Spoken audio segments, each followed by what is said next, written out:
Hi అండి, అందరికీ నమస్తే. నేను మీ కత్తన్నా కవిత. ప్రస్తుతం నేను OU Osmania university arts college దగ్గర ఉన్నాను.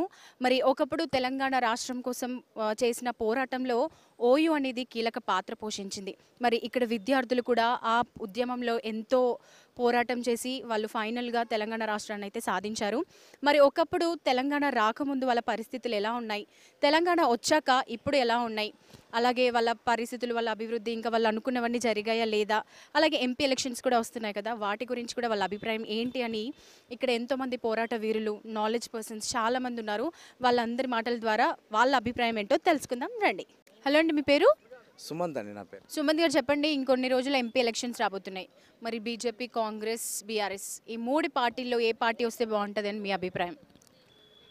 తెలంగాణ రాష్ట్రంలో 10 ఏళ్ల పాటు బీఆర్ఎస్ ప్రభుత్వ పరిపాలన చేసి మొత్తం కూడా ఇక్కడ ఉన్నటువంటి విద్యార్థులు కావచ్చు, తెలంగాణ రాష్ట్ర ప్రజలు మొత్తం కూడా విసుగొంగి చివరికి తెలంగాణ రాష్ట్ర సమితి పార్టీని లేకుండా చేసి అధికారాన్ని ఎవరైతే విద్యార్థి వ్యతిరేక కావచ్చు, ప్రజా వ్యతిరేక విధానాలకు ఈరోజు ప్రజలందరూ కూడా కాంగ్రెస్కి పట్టం కట్టే పరిస్థితి ఉంది.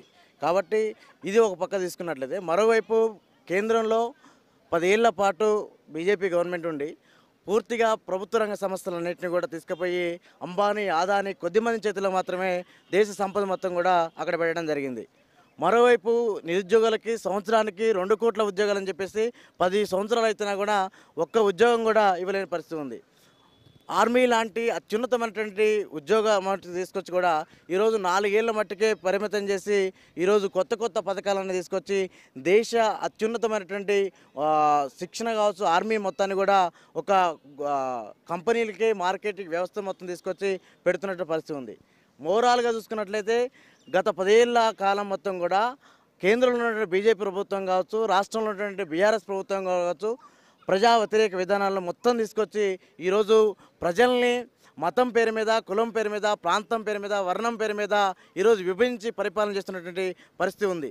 కాబట్టి ఈ దేశంలో ఒక రాజ్యాంగం ఉంది, రాజ్యాంగం అనుసరించినటువంటి పద్ధతులు ఉన్నాయి. ఈ రాజ్యాంగాన్నింటిని కూడా పక్కన పెట్టేసి ఈరోజు కొత్త సంస్కృతిని తీసుకొచ్చి ఈరోజు ప్రజలందరినీ కూడా ఇబ్బంది పెడుతున్న పరిస్థితి ఉంది. మీరు అందరం చూసుకున్నట్లయితే కేంద్రంలో మొత్తం కూడా ఎవరైతే రాజకీయ ప్రత్యర్థుల్ని సిబిఐ ద్వారా, ఐటీ ద్వారా, లేకపోతే ఇన్కమ్ ట్యాక్స్ డిపార్ట్మెంట్ల ద్వారా ఈరోజు ఎవరైతే మాట్లాడుతున్నారో, ఎవరైతే అడుగుతున్నారో, ఎవరైతే ప్రశ్నిస్తున్నారో రాజకీయ ప్రత్యర్థుల్ని ఎదుర్కోవడం చేతగాక ఈరోజు రాజ్యాంగ సంస్థలు ఉన్నటువంటి సిబిఐ అలాంటి వాటి మీద ఈరోజు దాడి చేస్తున్నటువంటి పరిస్థితి ఉంది. కాబట్టి ఈ దేశంలో రాజకీయాలు చేయాలన్నా కూడా అత్యంత నీచమైనటువంటి రాజకీయాలు చేసే పరిస్థితికి ఈ దేశంలో కేంద్రం కావచ్చు, రాష్ట్రం కావచ్చు జరుగుతున్న పరిస్థితి ఉంది. ఈ తెలంగాణ రాష్ట్రంలో చూసుకున్నట్లయితే అనేక మంది ప్రముఖులు కావచ్చు, అలాగే అనేక మంది బిజినెస్ మ్యాగ్నెట్స్ కావచ్చు, అనేక మంది హీరోయిన్లు కావచ్చు, ఇట్లా అనేక మంది వాళ్ళకి ఫోన్లు ట్యాపింగ్ చేసి ఈరోజు దేశంలో ఎక్కడా లేనట్టుగా అధికారాన్ని దుర్వినియోగం చేసి పర్సనల్ డేటాను మొత్తం కూడా తీసుకొచ్చి వాళ్ళ ప్రజల జీవితాలని నడిబజార్న పెట్టినటువంటి పరిస్థితి ఈరోజు రాష్ట్రంలో ఉంది. కాబట్టి ఈరోజు డైరెక్ట్గా వాళ్ళు ట్యాపింగ్ చేయలేదు అని అంటున్నారు. అది ఒక అబద్ధపు నింద వేశారు వాళ్ళ మీద అని అంటున్నారు. దానిపైన ఏంటి మీ అభిప్రాయం? మనం ఒక పని చేస్తే దానికి ప్రతి ఒక్క ఆధారాలు ఉంటాయి, ప్రతి ఒక్క సైంటిఫిక్ మెథడ్ ఉంటుంది, క్లూస్ ఉంటాయి.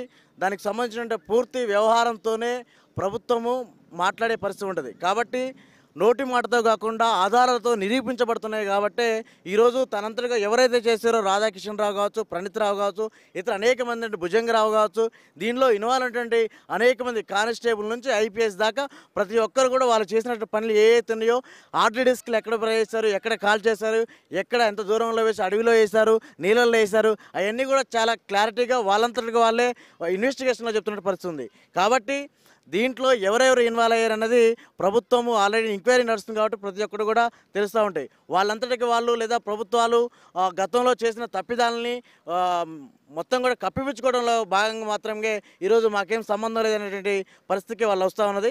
కాబట్టి వాళ్ళు ఏదైతే తప్పులు చేశారో ఆ తప్పులన్నిటి కూడా మూల్యం చెల్లించుకునేటువంటి పరిస్థితి ఈరోజు కనపడతా ఉంది. కాబట్టి టీఎస్పీఎస్సీ పేపర్ లీకేజ్ కావచ్చు, ఫోన్ ట్యాపింగ్ కావచ్చు, రైతుల ఆత్మహత్యలు కావచ్చు, విద్యా వ్యవస్థను మొత్తం కూడా కూని చేసిన పరిస్థితి కావచ్చు, ఉస్మానియా యూనివర్సిటీ లాంటి ఈ యూనివర్సిటీలో అనేక మంది విద్యార్థి సంఘాల నాయకుల మీద, ప్రొఫెసర్ల మీద ఉన్నటువంటి అక్రమ కేసులు బనాయించినప్పుడు తెలంగాణ రాష్ట్ర సమాజం మొత్తం చూసింది. కాబట్టి ఈరోజు తిరిగి తిరిగి వాళ్ళని అధికారంలో లేకుండా చెప్ప మీద కొట్టినట్టు ఈరోజు నూతన ప్రభుత్వానికి అవకాశం ఉండడం జరిగింది. కాబట్టి వాళ్ళు చేసిన తప్పిదాలన్నీ కూడా తిరిగి వాళ్ళకే వచ్చినాయి.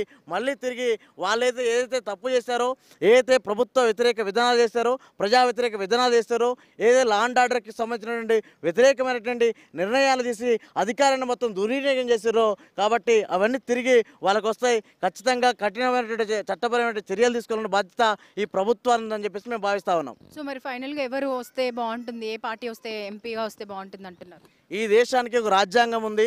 ఇప్పుడున్నట్టు 10 ఏళ్ల పాటు పరిపాలించిన బీజేపీ 400 సీట్లు వస్తే తీసేసి అనేక మంది బీజేపీ నాయకులు అంటూ ఉన్నారు ఈ దేశంలో ఉన్న రాజ్యాంగాన్ని మొత్తం కూడా తీసివేసి నూతన మను సంస్కృతి రాజ్యాంగాన్ని తీసుకురావాలని చెప్పేసి వాళ్ళు మాట్లాడుతూ ఉన్నారు. కాబట్టి రాజ్యాంగాన్ని తీసేస్తామన్నటువంటి బీజేపీ పార్టీని ఓడించాల్సినటువంటి ప్రథమ కర్తవ్యం ఈరోజు అనే దేశంలో ఉన్నటువంటి ప్రతి ఒక్క పౌరుల మీద ఉందని చెప్పేసి మేము భావిస్తాను.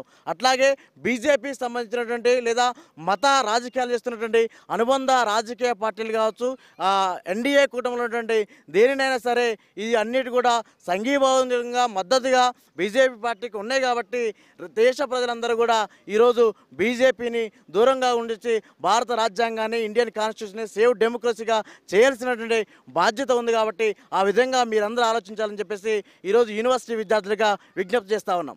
థ్యాంక్ యూ అండి. నమస్తే అండి, మీ పేరు? నమస్తే, నా పేరు పాల్వాయి నగేష్, మాదిగ నవ నిర్మాణ సమితి రాష్ట్ర అధ్యక్షుడిని, ఉస్మానియా యూనివర్సిటీ జేఏసీ చైర్మన్, పరిశోధక విద్యార్థి. ఓకే, చెప్పండి. ప్రస్తుతం జరుగుతున్న ఎంపీ ఎలక్షన్లలో మీరు ఎవరిని గెలిపించాలనుకుంటున్నారు, మీ అభిప్రాయం ఏంటి? ఓకే మేడం, ప్రస్తుతం జరుగుతున్నటువంటి ఎంపీ ఎలక్షన్లలో నేనే కాదు తెలంగాణ రాష్ట్ర ప్రజలందరూ, అదేవిధంగా దేశంలో ఉన్నటువంటి ప్రతి భారతీయుడు కాంగ్రెస్ పార్టీ అభ్యర్థులను మాత్రమే గెలిపించాలని చెప్పేసి కోరుకుంటున్నారు. ఎందుకు అంటే 10 సంవత్సరాల నుంచి జరిగినటువంటి ప్రజాస్వామ్య విధ్వంసం కళ్ళ ముందు కనిపిస్తున్నప్పుడు, దళితుల మీద జరుగుతున్నటువంటి దాడులు కనిపిస్తున్నప్పుడు, ఆర్ఎస్ఎస్ మతోన్మాద ముసుగులో ఆ వ్యక్తులు ఆ బీజేపీ నాయకులు చేస్తున్నటువంటి విధ్వంసం కళ్ళ ముందు కనిపిస్తున్నప్పుడు ప్రజలందరూ వెరీ కామన్గా ఖచ్చితంగా కాంగ్రెస్ పార్టీని గెలిపించి రేపు పొద్దుగాల ప్రజాస్వామ్య ప్రభుత్వాన్ని రాహుల్ గాంధీ గారి నాయకత్వంలో, సోనియా గాంధీ గారి నాయకత్వంలో, ఖర్గే గారి నాయకత్వం లోపల ప్రజాస్వామ్య ప్రభుత్వాన్ని ఈ దేశం లోపల ఏర్పాటు చేయబోతున్నారని చెప్పేసి సందర్భంగా తెలియజేస్తున్నాం. మీరు ఓయూ జాక్ ఇన్ఛార్జ్గా మీరు ఏదైనా కార్యాచరణ రూపొందిస్తున్నారా? తప్పకుండా మేడం, ఎందుకంటే ఆ బాధ్యత ఉస్మానియా యూనివర్సిటీ జేఏసీ నాయకులుగా, తెలంగాణ ఉద్యమంలో పనిచేసిన వ్యక్తులుగా మా మీద బాధ్యత ఉంటుంది. అదేవిధంగా ఉస్మానియా యూనివర్సిటీ నాయకుడిగానే కాకుండా నేను మాదిగ నవ నిర్మాణ సమితి రాష్ట్ర అధ్యక్షుడిగా ఉన్నాను, అదేవిధంగా కాంగ్రెస్ పార్టీ కార్యకర్తగా కూడా ఉన్నాను. కాబట్టి నేను ఖచ్చితంగా ఈ ఎంపీ ఎలక్షన్లో జరుగుతున్న ఎంపీ ఎలక్షన్ లోపల కాంగ్రెస్ పార్టీ అభ్యర్థులను 17కు 17 స్థానాల్లో గెలిపించుకోవడం కోసం మా శక్తి వంచను మించి మేము పనిచేయబోతున్నాం. అందులో భాగంగానే ఈ నెల 22వ తారీఖు నుంచి ఉస్మానియా యూనివర్సిటీ ఆర్ట్స్ కాలేజ్ వేదికగా మేము బస్సు యాత్రను ప్రారంభించబోతున్నాం. దేనికా బస్సు యాత్ర అంటే save vote for Congress, save constitution, save democracy అనేటువంటి నినాదాలతోటి బీఆర్ఎస్ ప్రభుత్వం గతంలో పనిచేసినటువంటి బీఆర్ఎస్ ప్రభుత్వం యొక్క అవినీతిని ఎండగడుతూ బీజేపీ ప్రభుత్వం యొక్క ప్రజాస్వామ్య విధ్వంసాన్ని తూర్పారబడుతూ ఈ యాత్ర కొనసాగబోతుంది. అదేవిధంగా ప్రస్తుతము దళిత సంఘాలు చేస్తున్నటువంటి బీజేపీ అనుకూల వ్యాఖ్యలను కూడా మేము ఖండించబోతున్నాం. రేపు ప్రజల్లోకి ప్రజాస్వామ్య దేశంలో మేము ప్రజల్లోకి వెళ్ళి మేము ఖండించబోతున్నాము. ఎందుకంటే అధికారంలోకి వచ్చినటువంటి 100 రోజుల లోపల బీజేపీ ఏబిసిడి వర్గీకరణ, ఎస్సీ వర్గీకరణ చేస్తా అని చెప్పేసి మాట ఇవ్వడం జరిగింది. 10 సంవత్సరాలు అయింది, అంటే 100 రోజులు దాటిపోయి 10 సంవత్సరాలు జరిగిన తర్వాత కూడా మళ్ళీ రాజకీయ లబ్ధి కోసము కమిటీలు వేస్తున్నాము, కాలయాపన చేస్తున్నాము అనేటువంటి మాటలు మాట్లాడుతూ బీజేపీ అనేటువంటిది పార్టీకి, ఎన్డీఏ అనేటువంటి కూటమికి ఇక్కడ ఉన్నటువంటి కొన్ని దళిత నాయకులు, దళిత సంఘాలు ఓట్లు మళ్లించే ప్రయత్నం చేస్తున్నారు. అది ఖచ్చితంగా వాళ్ళ యొక్క కలగానే మిగిలిపోతుంది. ఖచ్చితంగా ప్రజలు కాంగ్రెస్కే పట్టం కట్టబోతున్నారు. ఎందుకంటే ఏబిసిడి వర్గీకరణ అనేటువంటి అంశాన్ని ఆయా పార్టీలు, ఆయా నాయకులు 100కు 100% రాజకీయంగా చూస్తున్నారు. దాన్ని ఒక సామాజిక వివక్షతకు గురైనటువంటి వర్గాల్లో ఉన్నటువంటి విభేదాలకు సంబంధించినది, వైషమ్యాలకు సంబంధించిందిగా చూడట్లేరు. ఓటు బ్యాంకుగా చూస్తే వారిని రాజకీయంగా సమాధి పెడుతుంది. ఆ నాయకుల్ని కూడా ఈ సమాజం హర్షించదని చెప్పేసి మేము తెలియజేస్తూ 22వ తారీఖు నుంచి జరిగేటువంటి బస్సు యాత్ర ఉస్మానియా యూనివర్సిటీ జేఏసీ ఆధ్వర్యం లోపల మాదిగ నవనిర్మాణ సమితి రాష్ట్ర కమిటీ ఆధ్వర్యంలో జరిగేటువంటి బస్సు యాత్రను ఎంపీ స్థానాలను గెలిపించుకోవడం కోసం, కాంగ్రెస్ పార్టీ ఎంపీ స్థానాలను గెలిపించుకోవడం కోసం జరిగేటువంటి బస్సు యాత్రను విజయవంతం చేయాలని చెప్పేసి ఈ దేశంలో, ఈ రాష్ట్రంలో ప్రజాస్వామ్య పరిపాలన కోసము ప్రజలు సన్నద్ధం కావాలని చెప్పేసి పాల్వాయి నగేష్గా మాదిగ నవనిర్మాణ సమితి రాష్ట్ర అధ్యక్షుడిగా, ఉస్మానియా యూనివర్సిటీ జేఏసీ నాయకుడిగా నేను ఈ సందర్భంగా పిలుపునిస్తున్నాను. రైట్ అండ్ ఫైనల్గా నా తరపు నుంచి ఒక క్వశ్చన్. తెలంగాణ రాష్ట్రంలో కేసీఆర్ అధికారంలో ఉన్నప్పుడు ఎలా ఉంది, ఇప్పుడు రేవంత్ రెడ్డి గారు అధికారంలో ఉన్నప్పుడు ఎలా ఉంది? అధికారంలో ఎలా ఉందంటే మేడం, కేసీఆర్ అధికారంలో ఉన్నప్పుడు ఒక నిజాం ప్రభువు ఏ విధంగా రాచరిక పరిపాలన చేస్తే ఉంటుందో మనం చూడలే, మీరు చూడలే, నేను చూడలే. కానీ చదివినటువంటి పుస్తకాల ద్వారా, తెలుసుకున్నటువంటి సాహిత్యం ద్వారా ఎంత ఘోరంగా, ఎంత విపరీతమైనటువంటి పోకడలతోటి నిజాం ప్రభుత్వం పరిపాలన సాగించిందో అట్లాంటి ప్రభుత్వం కేసీఆర్ పరిపాలనలో ఉండేది. రాజ్యాంగ హక్కులని, ప్రజాస్వామ్య హక్కుల్ని ప్రశ్నించే గొంతుకలని దాడులు చేస్తూ, హత్యాకాండలకు ప్రోత్సహిస్తూ, ప్రజాస్వామ్య ధనాన్ని లూటీ చేస్తూ, తను బ్యూటీ పార్లర్లు నడుపుకునేటువంటి తన బిడ్డ మలేషియా పెద్ద పెద్ద బిల్డింగ్లలో బుర్జ్ ఖలీఫా లోపల ప్లాట్లు తీసుకునే విధంగా, తన కొడుకు సైకిళ్ళ మీద తిరుగుతూ, బైక్ల మీద తిరిగేటువంటి తన అల్లుళ్ళు, కొడుకులు వేల కోట్ల ఖరీదైనటువంటి ఫామ్ హౌజులు చేసుకునే విధంగా, అంటే ఒక కుటుంబానికి సంబంధించినటువంటి ఆస్తులు పెంచుకునే విధంగానే ఆ పరిపాలన కొనసాగింది. కానీ ప్రస్తుతము ప్రజలు ఆశీర్వదించినటువంటి రేవంత్ రెడ్డి గారి నాయకత్వంలో ఉన్నటువంటి ప్రభుత్వము, కాంగ్రెస్ ప్రభుత్వం అనేటువంటిది ప్రజాస్వామ్యబద్ధంగా అన్ని రకాల, అన్ని వర్గాల ప్రజలకు న్యాయం చేసే విధంగా తన పరిపాలన కొనసాగే విధంగా రూపకల్పన జరుగుతుంది. ఏర్పడి 100 రోజులు అవుతుంది. ఈలోపే ఎలక్షన్లు వచ్చినాయి కాబట్టి ఎలక్షన్ల హడావిడిలో చేయాల్సినటువంటి పనులను, చేయాల్సినటువంటి పథకాలని ఇంకా పూర్తి స్థాయి లోపల ప్రజల్లోకి తీసుకురాలేకపోయినాం. ఇచ్చినటువంటి హామీలు కూడా ఒక్కొక్కటి చేస్తూ ముందుకెళ్తున్నాం. ఖచ్చితంగా ఇది ప్రజాస్వామ్యబద్ధంగా సాగేటువంటి ప్రజారంజక, జనరంజక పాలనగా వర్ధిల్లుతుందని చెప్పేసి సందర్భంగా తెలియజేయగలం. Right and Nageshwar, thank you so much అండి.